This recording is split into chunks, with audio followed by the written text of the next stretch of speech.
So just to follow up on that, members of any gender can be raped. While 99% of the perpetrators are men and 90% of survivors are women, anybody can be a perpetrator and anybody can be a survivor. Men are raped by women, but exactly how that occurs is still not very clear to many people.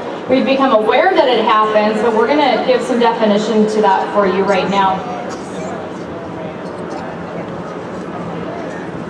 So a woman can overpower a man both by size and age. Forcing a man into something he doesn't want to do, even by blackmail, makes it a non-consensual act. Non-consensual act is rape. There you go. A man who is restrained or unconscious from alcohol can be stimulated and aroused, which leads to penetration, and it's rape. And biologically, I know this for a fact because I slept with a few drunk men. Not that many, but a few.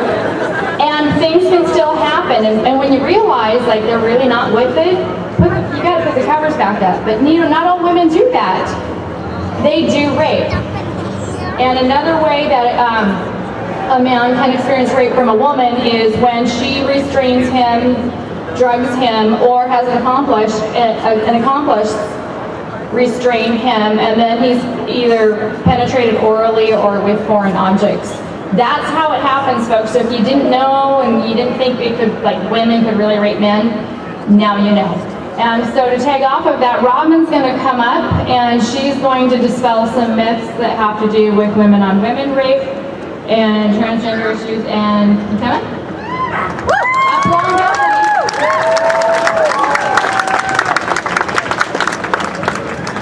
So yeah, the myths that we have around gender really influence how we view rape a lot. Women on women rape, for example, it's treated like it never happens. And it's certainly very, very rare, but it does happen, and I know because I'm a survivor of it. When you talk about it, people talk about it as if it's this sexy thing. And one time I did a Google search for women on women rape. Almost all the results were porn. It's pretty fucked up. There's also a lot of myths surrounding trans people and rape, especially trans women. A lot of people believe that trans women are just men looking for an easy way to rape women. And you actually hear this a lot from some people who identify as feminists. I wouldn't call them feminists, but it's a myth that's around.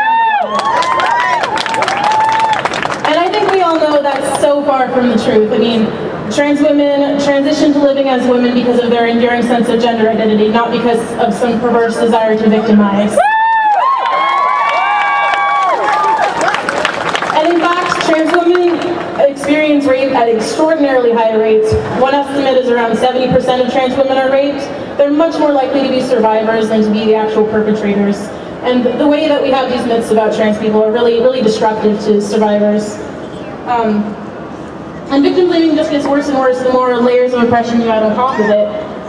For example, women of color are hypersexualized by our society, so when they're raped, a lot of people will say, well, she probably wanted it anyway. Fat people and people with disabilities are told by society that their bodies are wrong and broken and totally undesirable. And so when somebody violates them, they're told, oh, well, shouldn't you be happy that someone wanted to touch you?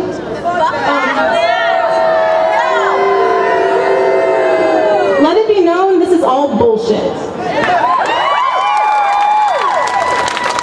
Rape is never deserved, it is never sexy, and it is never asked for. We have to get these myths out of our heads immediately if we truly want a world without sexual violence, and I think you guys are all the start of that. Woo!